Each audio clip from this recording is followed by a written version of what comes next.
And when we're discussing things later, because at the end there's an opportunity for questions and answers, it's really important to remember that this isn't a completely confidential space. So it's really preferred if you can speak about people if you're raising questions about family members or other people you're supporting, to really be careful about the information you're sharing. And just to remind you, this is a session for information and awareness and learning only. It's not a diagnostic tool, and it doesn't replace professional advice. So if there's things coming up for you tonight that you think, I need to speak to somebody about this, please go to speak to a qualified clinician. You could email us afterwards if you wanted to seek some further advice or signposting on any particular concerns related to autism and ADHD. And the way we'll structure the session is there's quite a lot of presentation. There's slides which will hopefully you'll find interesting and engaging and useful. But if you've got questions that come up along the way, anything you've not completely understood, pop the questions in the chat, and Sophie and Rasha, supporting us here this evening, will come back to those at the end, and we'll answer as many of the questions as we can.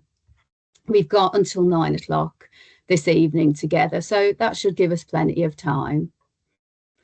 Okay, so the session objectives for this evening, what we're hoping you'll take away from this session is an understanding of what autistic burnout is and why it happens, recognizing how burnout shows up in autism, what are the signs, understanding the early warning signs of burnout, learning ways to reduce burnout and support autistic people authentically, and accessing neuroaffirming resources for further support. So there'll be kind of references for further learning and reading at the end.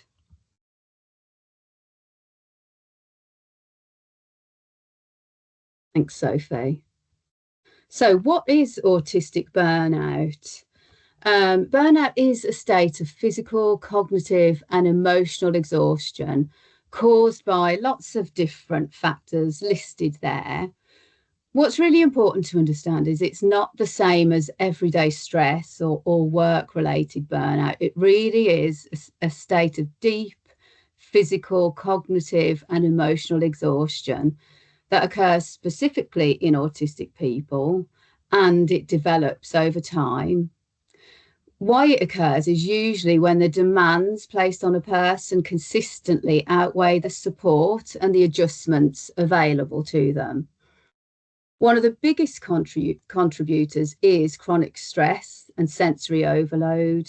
So that could include things like constant noise, busy environments, social expectations, or just having to process too much information without enough recovery time or adequate breaks. Usually in autistic burnout, what we find is sustained masking plays a role. So masking involves consciously or unconsciously hiding autistic traits to fit in, to meet expectations, or to avoid negative responses from others. And masking serves a purpose in the short term. It helps autistic people to cope, but it's extremely physically and mentally draining and really costly to the individual over time. It's also more likely to happen when there are high expectations for an individual without adequate support. So, for example, just being expected to function at the same level as others without reasonable adjustments, without flexibility or understanding. And that could be in any setting, in the school setting, in the workplace. The key thing to remember is that it often reflects a real mismatch between a person's needs and their environment. And it's really important to remember that it's not a failure or it's not about somebody not being resilient enough or not having enough motivation. It's a real neurological and physiological response to just prolonged unmet needs. And if we move on to what autistic burnout actually feels like, or even looks like, from the outside as well. So one of the most commonly reported experiences of autistic burnout is having no energy left. So completely drained, completely depleted. And that's more than just feeling tired day to day. It's a complete physical and psychological tiredness and exhaustion, to the point that simple tasks become impossible. So getting dressed, replying to a message on the phone, making decisions, simple decisions, can all feel really overwhelming and just impossible. Something that quite often happens is that speech becomes really difficult for people in burnout. So that might be struggling to find the right words to say things, needing more time to respond, to process information when they're interacting, and relying therefore on different types of communication. So speaking in much shorter sentences, not speaking at all, or using text as an alternative to verbal communication. And it's not that they've lost that ability to communicate, it's the way that the brain is conserving energy. So shutting down processes that aren't strictly necessary because of the burnout and the complete overwhelm and exhaustion. Something else that you'll often see is increased sensory sensitivity and defensiveness. So autistic people generally will be more sensitive to sensory input. So things like sounds, light, touch, busy places, busy environments. And where they may have been able to manage those things previously, when in burnout, it's suddenly completely unbearable and they can't tolerate that type of sensory input. And it's because the nervous system, a bit like what I was saying about the brain conserving energy, the nervous system just doesn't have the capacity anymore to filter that sensory input that's coming into the brain. So it can look like a complete shutdown. So from the outside, that's essentially a response to this overwhelm and burnout by withdrawal, becoming silent, just withdrawing from usual levels of functioning. Or it could be a more observable meltdown type experience, where that's an external release of the distress. They're both involuntary responses, and they're both fed into by the nervous system and the nervous system being completely overloaded. And as part of that, you will lose the use of coping strategies. So strategies that used to be helpful in maintaining a kind of equilibrium, routines or social scripts, and self-regulation tools, they don't seem to work in the same way when in burnout. And in a way that where functioning was possible with these strategies in place, once entering burnout, the person no longer can function and those strategies don't allow them to in those different circumstances. So overall, it's the nervous system being under long-term strain, stress, pressure, and essentially trying to protect itself by reducing output and reducing demands.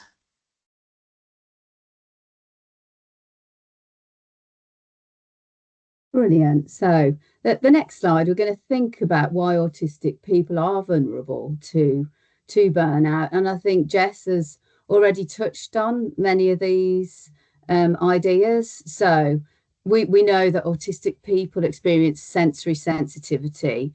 And that means that everyday environments that involve kind of constant noise, visual input, movement, or touch, they're just much harder for autistic people to process. And that kind of ongoing sensory load of managing all of that sensory information uses such a significant amount of energy. The sensory sensitivities are often a big part contributing to autistic burnout. Then I mentioned previously the masking, the concept of masking and the kind of social effort that requires. So everyday social situations requiring interpretation of social cues, managing conversations and consciously adjusting behavior to fit expectations is just such great sustained cognitive effort. Again, really deeply exhausting, especially when it's happening day in, day out, every day, and there's no break from it. Autistic people as well often carry a higher executive functioning load. So that means tasks that require kind of planning, organization, time management, switching attention, and remembering multiple steps also requires much more mental effort, particularly if you're in fast-paced or unpredictable environments. There's a much greater kind of cognitive load and executive functioning demands. Another part that contributes to autistic burnout for people is experiencing invalidating environments. So that is being in places where they feel the autistic experiences are just misunderstood or minimized or dismissed. So picking up messages, I guess, in the workplace, for example, that somebody is overreacting or needs to try harder, those kind of messages just really increase the sense of stress and really reduces psychological safety. All of those factors together contribute to chronic stress over time. So burnout is rarely caused by a single event. It really does develop gradually. And when all of these pressures kind of come together without sufficient understanding or adjustments or time for recovery, that's when burnout happens. Once again, just to bear the point that it's not vulnerability to burnout isn't about weakness. It really reflects the ongoing impact of living in environments that aren't designed with autistic needs in mind. So then what is the difference then when we're talking about burnout versus depression and mental health symptoms and stress? So if we start with stress, actually, stress is usually short term. It's usually a response to a specific situation or pressure or demand and challenge. And when that stressor reduces, so when that particular demand goes away or the pressure is taken off for whatever reason, and the support from other people or support around the person increases, then that stress tends to reduce. The person recovers and they return to the way they were functioning prior to that particular episode. Depression is different because it's longer term, first of all, and it's persistent low mood. And alongside that low feeling of emotion, there's a loss of interest in things and a loss of pleasure doing things that used to be enjoyable, which is what medically is called anhedonia.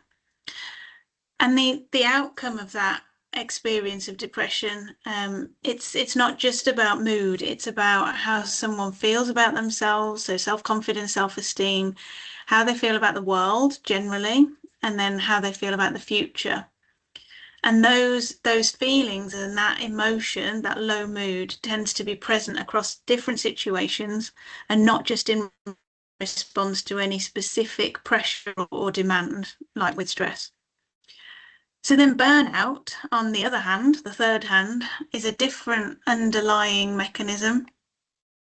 So it's what we've already talked about, really. So it's the ongoing overload and the sustained masking that can take place.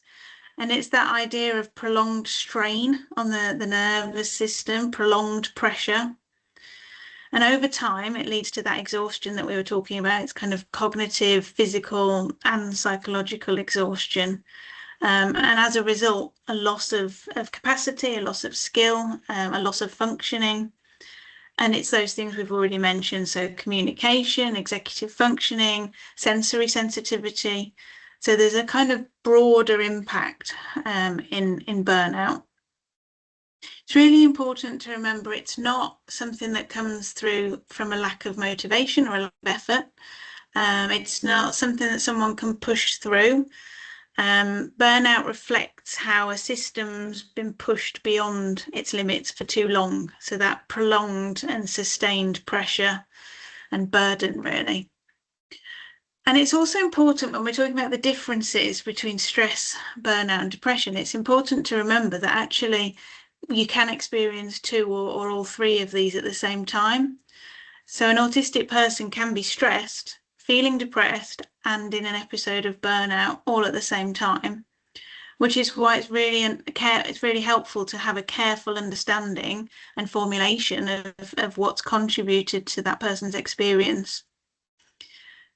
And I suppose the takeaway really is that burnout requires a reduction of those demands that we've talked about, a period of rest and restoration, and then environmental change in order to come out of the burnout and make some systemic changes that make a difference longer term. Like I said, it's not simply to push through and try a bit harder. That actually will quite often go the other way and cause further difficulty. Okay, so what to look out for? What do we know are the early warning signs of autistic burnout? One of the first things we might see is withdrawal. So it might be kind of pulling back from social contact, reducing communication, or spending more time alone. And it's important to know that that's a protective response rather than avoidance. So that the autistic person is doing what they can to look after themselves in that moment. Other early indicators might be increased autistic traits. So that might include more stimming. It might include a greater need for routines and predictability. It might show up as like increased rigidity and just not being as flexible as usual, and showing a reduced tolerance for change because they're having this nervous system response to chronic kind of experience of stress. And those things aren't about regression. So you might worry, are they losing skill? It's literally the nervous system is looking for safety, and it's getting it in those ways. It's finding things that are help them to regulate and are comforting and predictable at a time when everything else feels like it's not.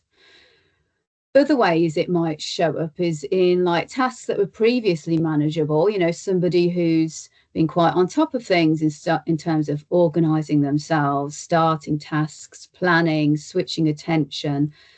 Day-to-day tasks requiring those kinds of skills can suddenly feel overwhelming and impossible, really. We've talked a lot about sensory overwhelm, but that's another key warning sign. So even going into situations that somebody's been able to tolerate previously may just now feel too much because their sensitivities have intensified, and that's their sensitivities to noise, light, touch, busy environments. And then finally, burnout might show up as irritability or shutdown. And again, important to realize that irritability is a response to chronic overload. And shutdown, on the other hand, reflects the body and brain just reduced ability to cope.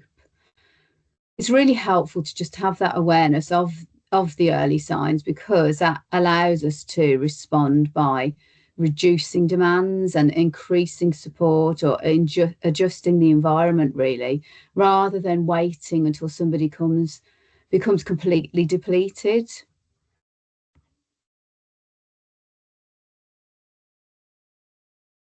So then thinking more about younger people and our children and teens in the families, again, going back to sensory input and sensory sensitivity, one of the most common triggers to burnout is that long-term sensory overload. So classrooms at school are noisy, they're busy, they're unpredictable. There's noisy bells, there's lots of crowds, the lighting's not always the best, there's constant movement and change. And for autistic children, it's quite a lot of effort in order to cope with that, simply getting through the school day.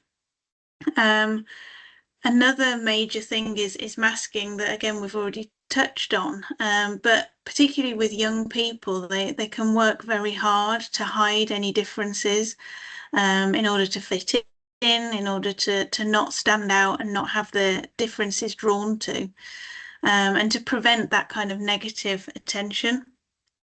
And actually, that effort and that masking is quite often not seen by the adults in the school, and it's completely exhausting. So getting through the school day socially can be just as exhausting as sensory wise as well. Academic pressure, which is a contributor to all children's stress, but expectations around attainment and testing, exams, homework, as well as keeping up with peers, that can become an elevated level of sustained stress, as an additional layer to these other things that we've talked about. But it can be particularly difficult if learning style is different or processing speed is different, both of which are common for autistic children. And then there's the transitions, so day-to-day transitions, moving between activities, between classrooms, between teachers, or even changes in expectations throughout the day at school. Coping with and managing a transition for an autistic child requires a lot of effort again, and increases that cognitive load. And then lastly, having a limited level of control, limited autonomy in over their environment, over the pace of work that they're being expected to do, or choices generally in school. That limited autonomy can increase anxiety, and reduce a sense of safety and agency in young people. So you can see there's lots of different layers that can add up and add up and add up, to contribute to burnout. And actually, individually, those different areas probably wouldn't result in burnout. But as you add in more layers and more factors, that's when the risk gets higher. And when these triggers are there day after day at school, day after day, without flexibility, without enough recovery time, then the risk of autistic burnout becomes huge for young people.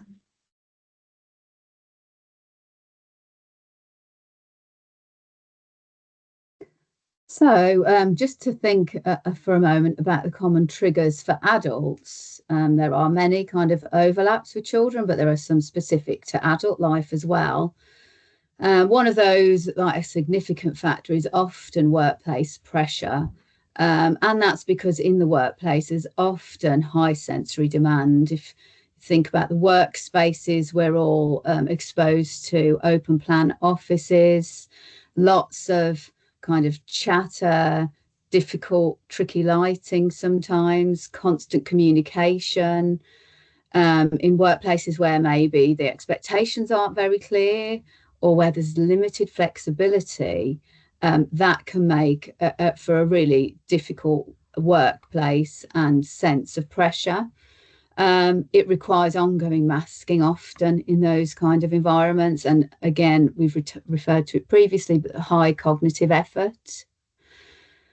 Parenting responsibilities can be another trigger for autistic adults, particularly when you're a neurodivergent adult and you're supporting neurodivergent children. So trying to meet your own needs as well as your neurodivergent children's needs can be really tricky. And we all know the kind of constant demands of parenting, the unpredictability.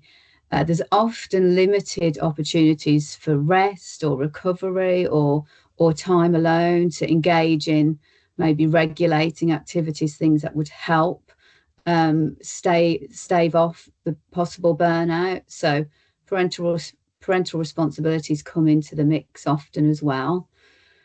Financial stress. So again, it's a layering effect, isn't it? If you've got a number of these things happening at the same time, being an autistic adult, it's the cumulative effect. But financial stress is related to worries about income, housing, job security.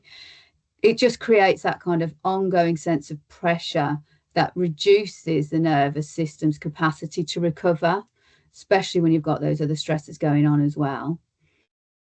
Social exhaustion. Lots of autistic adults talk about their experience of social exhaustion and how difficult it is just maintaining relationships and navigating social expectations, managing communication demands, keeping in touch with others, making sure you keep those connections. It's really draining over time, especially if there's expectations within your social network to be kind of socially available or responsive.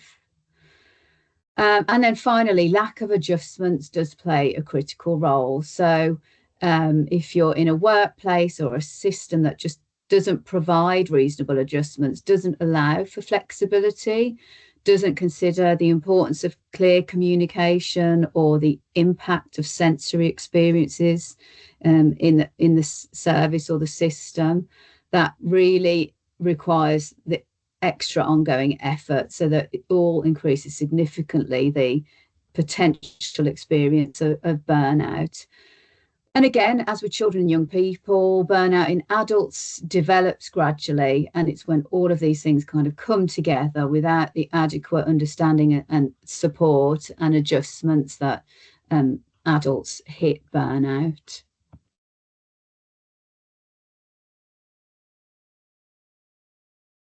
So we already mentioned masking, and you may already be aware of what that means. But just to kind of clarify it, masking it refers to the strategies that autistic people use to hide or suppress their natural ways of being. So either communication ways or ways of regulating themselves in order to fit in order to not draw attention to those differences, and to basically survive in a neurotypical environment. So that can be things like forcing eye contact, even if it's actually really uncomfortable and overwhelming to them. It can be suppressing stims and self-regulating behaviours and movements. It can be planning social interactions using rehearsed scripts to get through conversations or meetings or other social situations and interactions.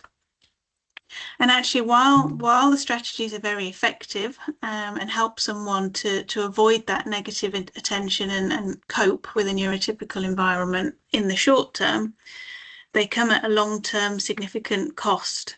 So like we've already said, it requires a lot of energy to keep up this masking behaviour, constant self-monitoring, and also monitoring of other people's behaviours and interactions in order to observe and mimic and behave in the same ways as other people. And it uses a huge amount of cognitive and emotional energy, contributing to that fatigue. And unfortunately, we know now that higher levels of masking is strongly associated with more mental health difficulties, particularly anxiety. So people who mask a lot are continually on alert. They're trying not to get it wrong. It's also therefore linked to higher levels of autistic burnout because of the prolonged levels of stress and pressure and cognitive fatigue. And that effort that's required to maintain the level of masking that they're doing, it's not sustainable long term. And when people feel unable to be themselves and to communicate in their natural ways and behave in their natural ways, and actually force themselves to interact and do things that don't feel natural, it can be very difficult and have quite a significant impact on their self-esteem and their self-confidence.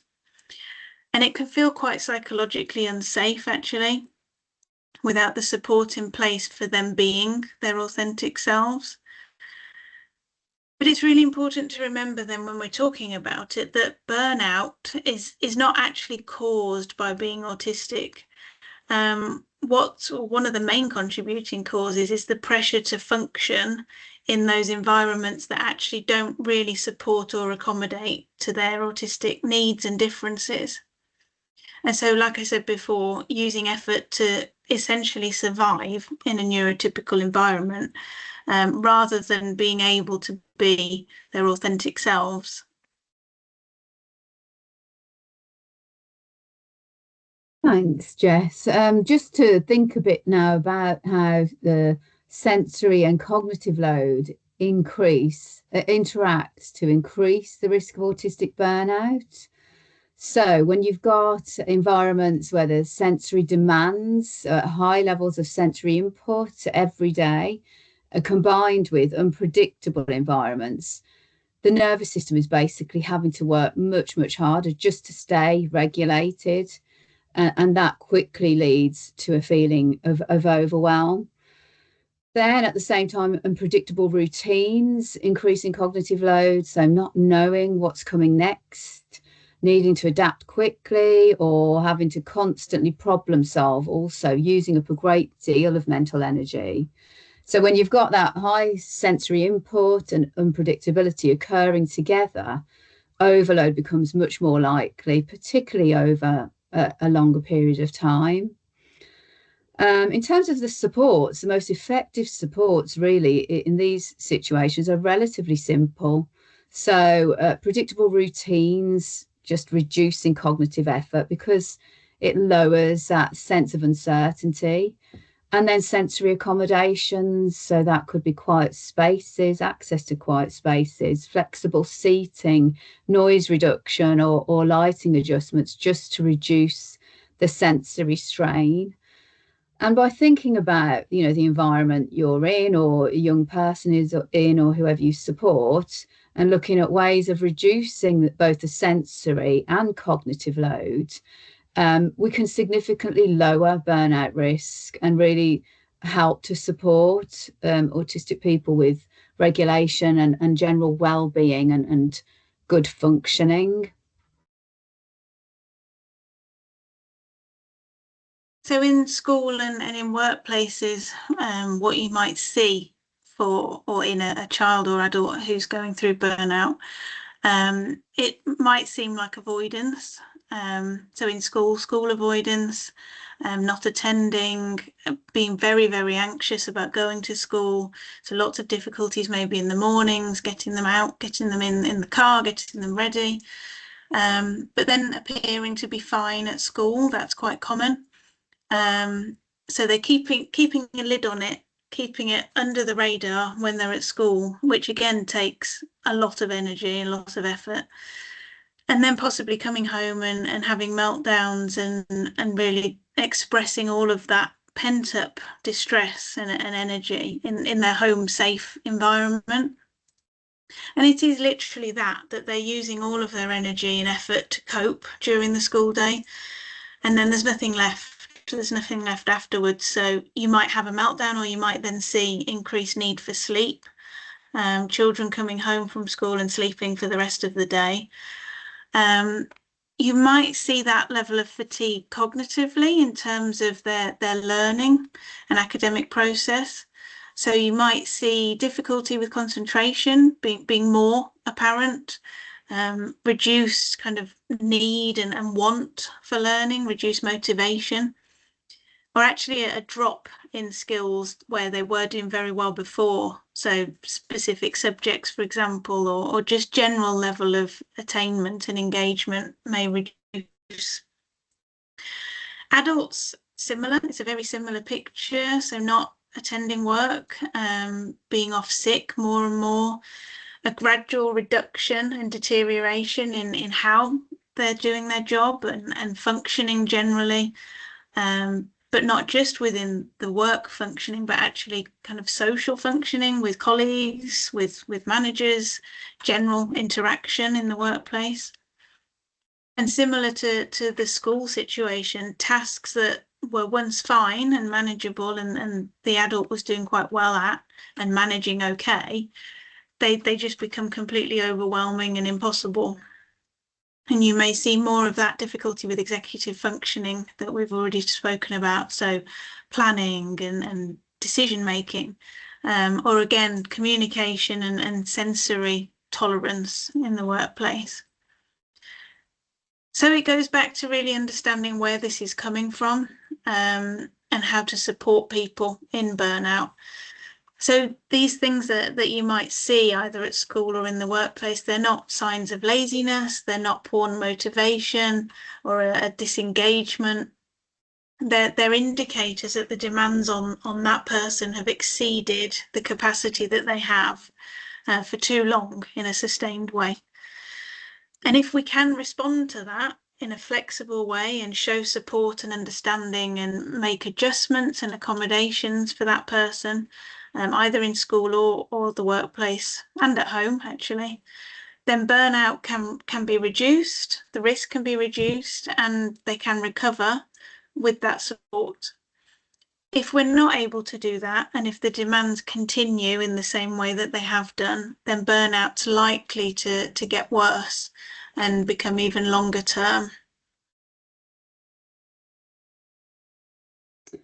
I think we've covered most of this already on the next slide, so I won't spend too much time here. But just the things that we're kind of looking for when we're assessing burnout, it's really important to identify changes from somebody's baseline.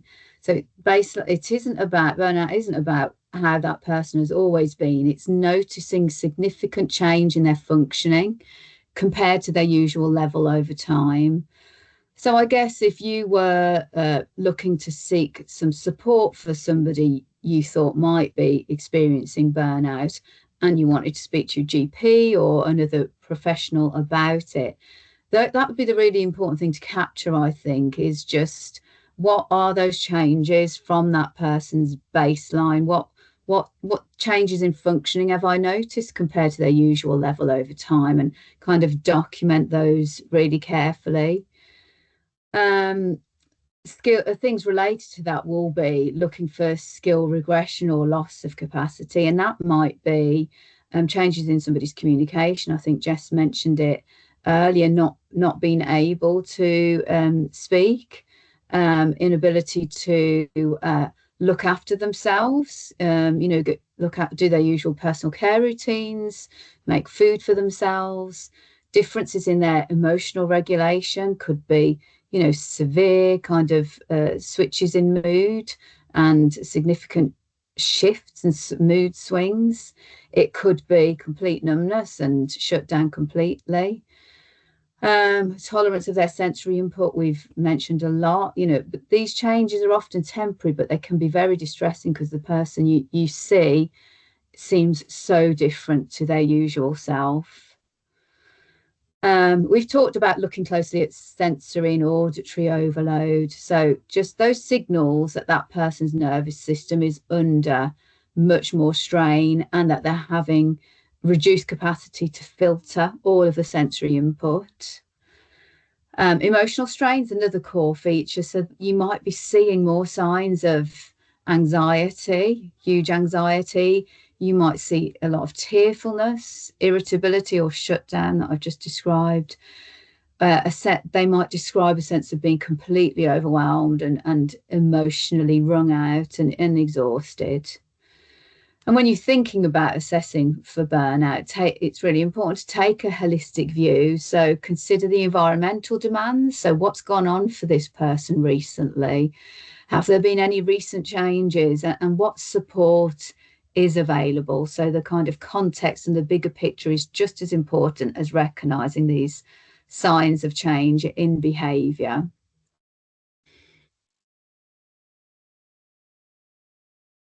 Then in terms of preventing burnout and trying to avoid getting to that point, it starts with what we term as honouring neurodivergent needs.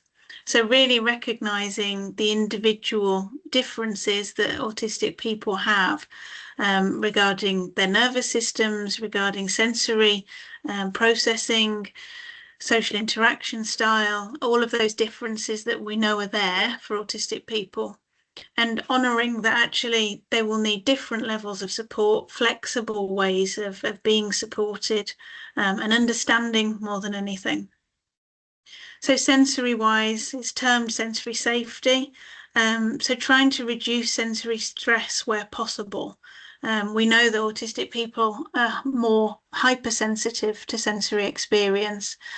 So trying to reduce that level of sensory input where possible can help to protect some of that energy that their nervous system is having to put into processing the environment around them. and helps them to stay more regulated over time. Again, in terms of reducing demand, we should be reducing cognitive load where we can for autistic people. So making fewer demands or altering demands, giving clear expectations and reducing the need for multitasking, which can put a lot of pressure on somebody with differences with executive functioning, as autistic people do have. And where possible, trying to accommodate the requirements of those people will make a significant difference to that level of cognitive load. In a similar way, predictability is very powerful in terms of protecting that autistic person. So knowing what to expect reduces anxiety, but it also reduces the mental energy required, mental effort that person has to put into coping with everyday demands. So if it's a predictable routine, predictable expectations, reducing, changing those things where possible can be really helpful. Or at least explaining and helping the person plan for change and unpredictability. Giving as much autonomy as we can, having choice and control over things. So it goes back to what we were saying before about the school environment or the workplace environment. Feeling out of control, feeling less agency around our experiences and what we're doing can increase that anxiety and again increase cognitive load. And if we can reduce that level of feeling out of control, we can support that person's well-being and resilience longer term. And it's really important to prioritize rest for everybody, but particularly for autistic people, because if you think about it in terms of day-to-day life demanding much more energy from an autistic person to a neurotypical person, then of course they're going to need more recuperation and more rest than a neurotypical person. And it shouldn't be seen as a kind of reward or laziness or indulgence. It's necessary for someone with a different type of nervous system, a different way of processing the world around them. They need that extra recuperation. And again, it goes back to us saying, burnout isn't about trying harder. It's not about pushing harder. It's about actually creating the environments and the conditions around autistic people where they can continue to function in a sustainable way.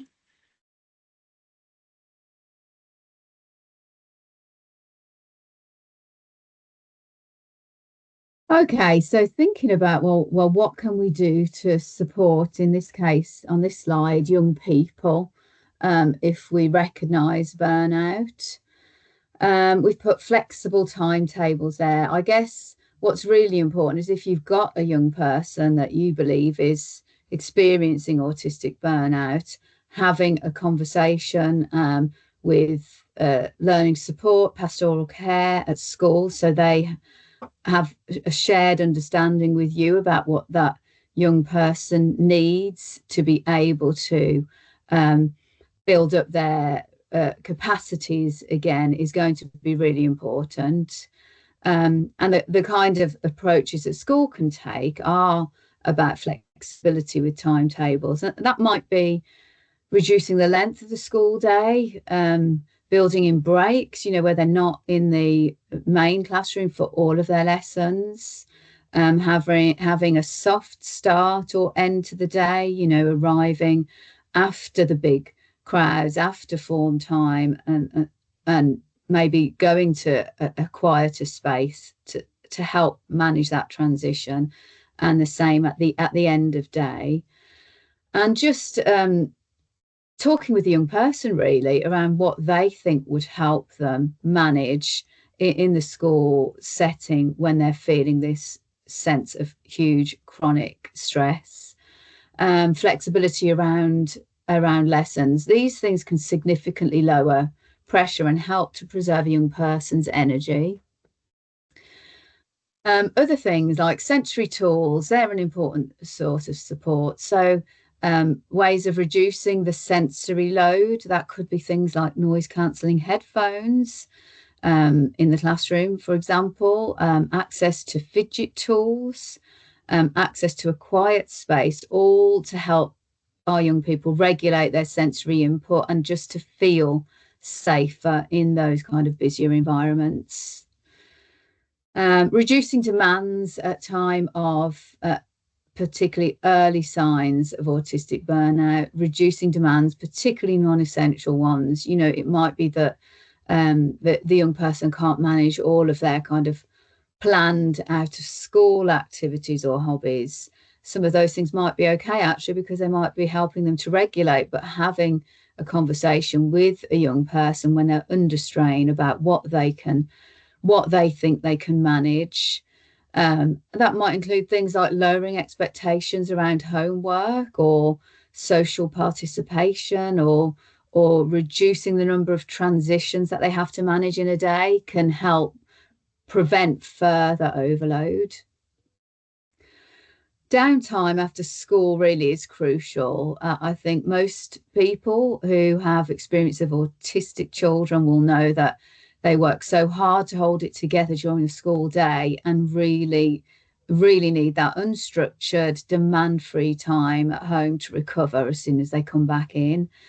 And that isn't about avoidance. It's not about just don't want to talk to you. It's really a crucial part of their regulation and just kind of recovering from a really sensory and cognitively overloading environment and experience through the day.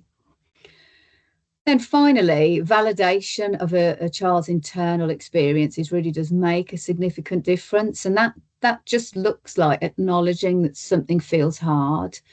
So even if it doesn't look hard from the outside, it just helps children to feel understood and supported if you're recognizing and saying things like, I think this is really hard for you right now. That's really validating, and it means you're building up that sense of trust. You're helping them to kind of work out what it is they're finding hard, and you're getting to a place where you can kind of work together to prevent further overload by coming up with ideas or ways of reducing it. And again, you know, reducing these demands isn't about lowering standards. It's about protecting a young person's capacity and their well-being. And that over time then will mean that they can engage better. So a reduced timetable for a period of time whilst they come through this spell and avoid hitting complete burnout will help them engage better with learning in the longer term. And I guess that's quite an important message, isn't it, to get through to schools if you're supporting a young person experiencing this.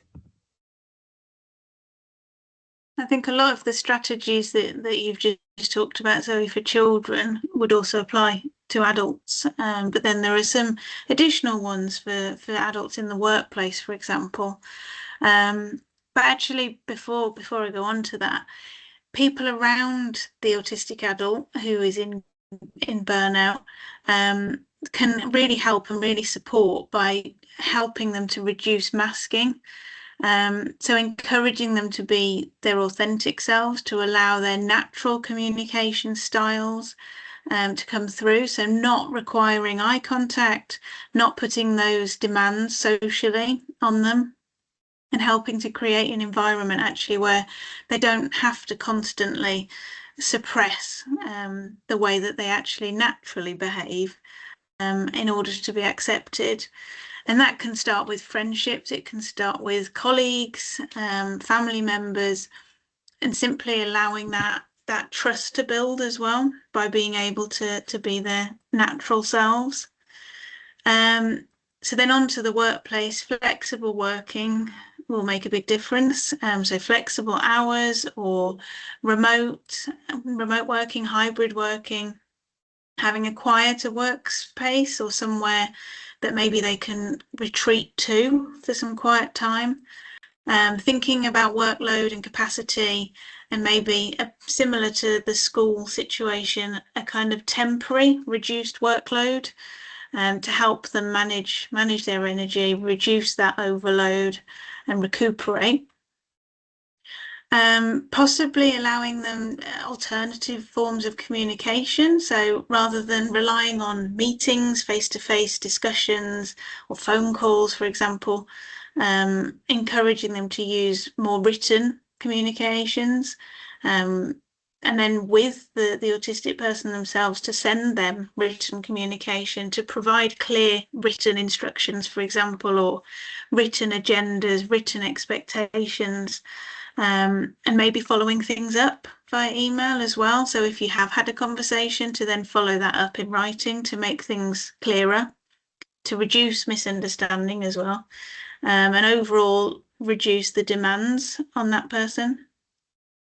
Delegation, allowing the adult to share tasks, to adjust their role, to redistribute their workload, all helps to prevent the overwhelm. It reduces demands, and allows the adult to focus on recuperation, really. And then finally, as with the young people, sensory supports are going to be helpful. Noise cancelling headphones, regular breaks, access to quiet spaces with reduced sensory input will all help with that kind of overwhelmed nervous system that's probably feeling quite frayed by sensory input. And again, similar to what Zoe was saying, it's not special treatment, providing these accommodations and adjustments. It's not a reward either. It's reasonable. They're reasonable adjustments to allow that autistic adult to work and live and contribute in a sustainable way without burning out. And a lot of it could be temporary. So for example, reducing workload could be a temporary situation while that person recuperates and comes through a spell of burnout. Some of it can be longer term and actually adjusting the expectations and accommodating the workplace for that autistic person on a long-term basis in order to avoid further episodes of burnout. But they should all be seen as reasonable ways to allow autistic people to contribute in the same way as neurotypical people can in a neurotypical workplace. Okay, I think we've probably touched on a lot of all of this already, but when we're thinking about managing burnout, we're kind of thinking about three different stages, really. The immediate stage where the priority is rest, then that literally is reducing demands as much as possible, creating a sense of sensory calm and safety, because the nervous system literally needs that space to stabilize before any progress can be made. So that rest is really, really important. And the focus we've mentioned should be on lowering expectations and just really simplifying daily life as much as possible, reducing any of those unnecessary pressures. Then that isn't about kind of giving up. It really is about allowing recovery to start. And, you know, as an adult, maybe going through autistic burnout, it does require you to demonstrate some compassion for yourself to allow that recovery to start and not to feel guilty about not meeting your usual kind of standards or expectations set by others. In the medium term, that's about rebuilding routine gradually, and that can only happen once there are signs of things becoming much more stable. And it really does need to be a slow and collaborative process with, you know, paying close attention to how the person is coping with that rebuild of routines. And at that stage, small, predictable steps are just much more effective than trying to return too quickly to previous levels of functioning. And then in the longer term, it's about avoiding forcing normal functioning. So kind of pushing someone to return to school or to work or to social demands too quickly often prolongs burnout, and people can actually um, get worse again rather than continuing to move forward. So the timing and the pace of things is really important. And recovery, we know from autistic burnout, isn't linear. It's really hard to say how long an episode of burnout will last. It really depends on the individual, um, where their capacity is, the experiences they've had, and it is going to require patience and flexibility and just an understanding that somebody's capacity will fluctuate.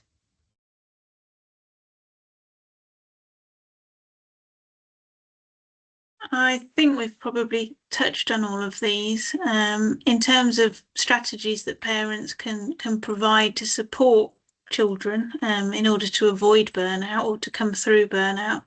And parents are, one of the most important people in this picture in terms of protecting against burnout. So predictable routines, it kind of goes back to what we were saying before. Consistency around the morning routine, after schools, evenings, weekends even, helps to reduce that cognitive load, gives that sense of safety. Advocacy as well. So in places, in situations where the child themselves can't speak up and talk about what they need and the struggles that they're having, parents can then be that bridge between the child and systems around them, like school or healthcare. Sensory accommodation at home as much as in school can be helpful. So quiet spaces, sensory tools, flexibility around food, all of those things can help that child recover from the daily demands and sensory stress that they go through. Again, being validating, just as Zoe was saying before, so letting them know that their feelings are real, even if it's not observably difficult from the outside, what they're going through, validating the internal experience, and acknowledging how hard some things actually are. And then lastly, monitoring really the ups and downs and the fluctuations in your child, in terms of energy levels, and noticing when they're becoming depleted and seeing when burnout may be starting, the early signs of burnout. So then parents can step in, reduce the demands, do some of these strategies we've talked about, and then prevent burnout from escalating. Like I said, parents are probably the strongest protective factor, and have the biggest influence really on the demands and the accommodations in young people's environments.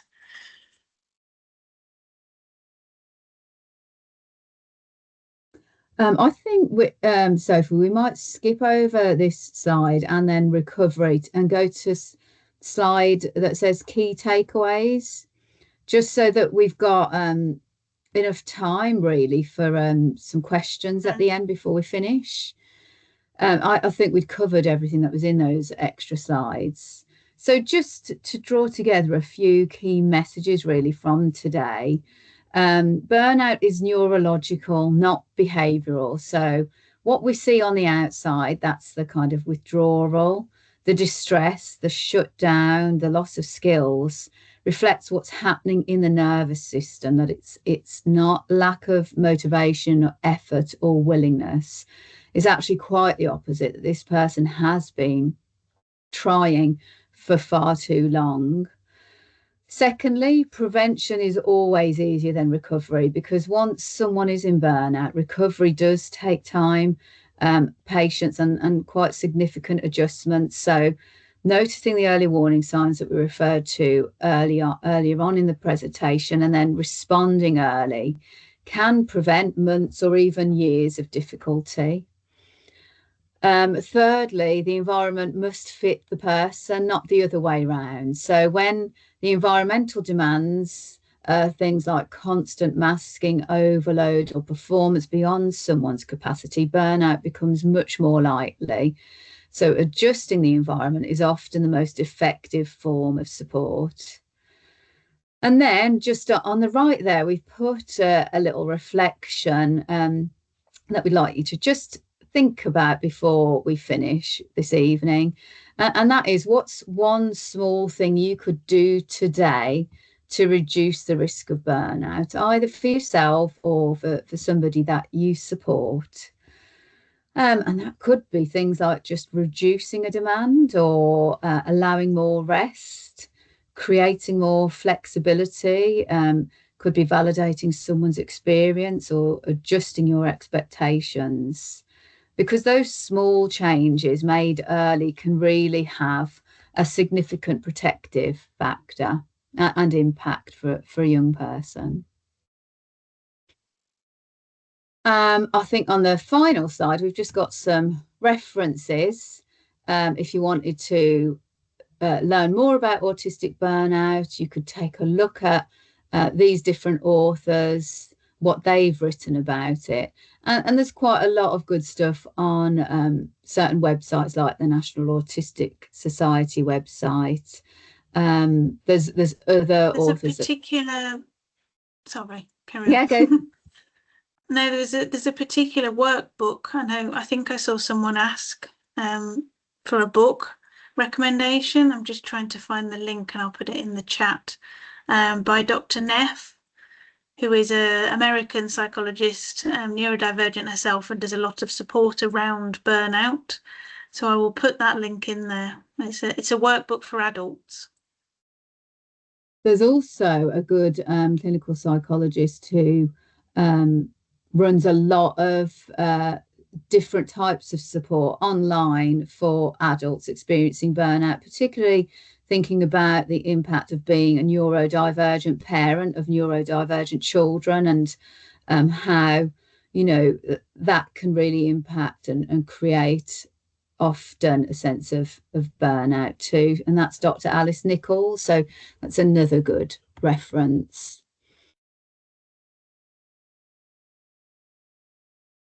Shall we go through the questions? Resha, have you made a note of them? I know there's been a lot of chat. I'm just working back. And it keeps jumping to the top, so I keep missing things. No, that's fine. Sophie will read them out. So I've liked all the questions that have come through, so they're easy to find. Okay. Real. Perfect. So I've got one that was emailed beforehand. What is recommended for late diagnosed women to be supported through an autistic assessment? Okay. So somebody looking for an adult female looking for an autism assessment. Yeah. Yes. Okay. So I guess my advice would be to seek a service that understands the autistic presentation in women, and have kind of a proven track record of doing that, and a service that does recognise that often the picture for autistic women is of significant masking and social camouflage, so their differences might present in a much more subtle way. So you would want an assessing clinician or group of clinicians who are very familiar with that presentation. And also, given that you've said about late diagnosis,